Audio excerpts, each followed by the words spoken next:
sometime. Heavenletter number 5819. October 30th, 2016. Dear ones, of course I know that you think of spending more time with me. You do know I await you.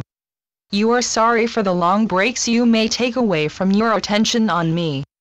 You say that you are too busy. Then, in the next moment, you confess under your breath to me, God, what is the matter with me? How can I say I'm too busy for you?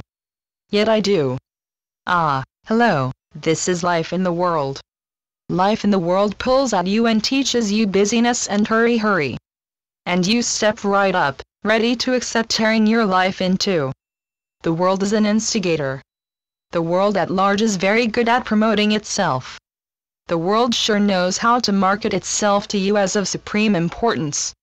And so the world I made tries to steal you away from me, and, sometimes, too often, succeeds. The world gets in your good graces. Well, hey, you live in the world. The world is of utmost importance to you. The world appears much more time-sensitive to you than I may seem to you. Of course, I will always be waiting for you. There is always a later on. Later, after everything else, you can get around to me, for I am in infinity where there is no hurry up. It is so easy to skip over our relationship while the world is hurtling away, speeding down the runway, and you try to keep up with the frenzy of the world. The world asks too much of you, and takes away too much from you. It gives you deadlines, and you get your comeuppances when you don't meet these deadlines. The world calls out the way Henny Penny in the children's story did. The sky is falling, the sky is falling. The truth was that an acorn fell from a tree. There are rumors and clouds on earth, and there are deadlines and headlines. The world doesn't fool around. The world pours restrictions onto your plate. The world has its military aspects. Hut, hut, hut. Left, right, left, right. Deadlines are well named. They are deadly in their demands. Deadlines make you run up a hill. Clocks of time lead you away from me. You may mean to come back. You may forget living by the sun and the moon and the stars. What an assembly line you got onto. You are caught in a web of intrigue. You get onto the siren's boat from which it isn't easy to escape as told in the story of Ulysses. Better to luxuriate in the bed of infinity you truly live in. Better to hear me and feel my love for you. This way you renew yourself. This way you do not take away from yourself. Remember me. This is simple enough. Never consider me an interruption in your life. I do not get in your way. I clear the way for you.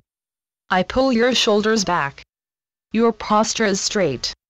You are taller. As it is, you rush to wake up in the morning. You rush to eat. You rush hither and yon and eat too fast. Hurry, hurry is the cry you hear. Faster, faster is the cry of life in the world. You are in the midst of life, and you are off rushing somewhere. Give me even 5 minutes a day. I assign you to enjoy even 5 moments of life with me. You may have many days on earth, you think, and don't feel any rush. Remember me, not from fear but for joy. Don't delay. The trip you are on simply isn't good enough for you. I don't suggest that you run off to Tahiti and abandon your present running up and down a hill. I ask you to give me 5 minutes a day. This is not a sacrifice we are talking about. This is a reward. If you feel you are unable to give yourself 5 minutes a day of me all at once, then in the midst of your rushing, even just think God or God as you go from one task to another. A few drops of me go far. I am a concentrated God. I come in small amounts as well as large. Yup, I am one God. Come closer. 1 minute of me is like a large economy size. Reading a Heavenletter counts for your time. Something happens when you think of me. This is not an arduous path I give you. Even a small dose of me accomplishes wonders. Channeled by Gloria Wendroff.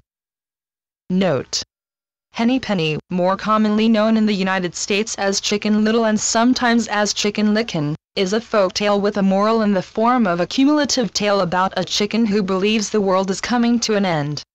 The phrase "the sky is falling" features prominently in the story, and has passed into the English language as a common idiom indicating a hysterical or mistaken belief that disaster is imminent. Heavenletters.org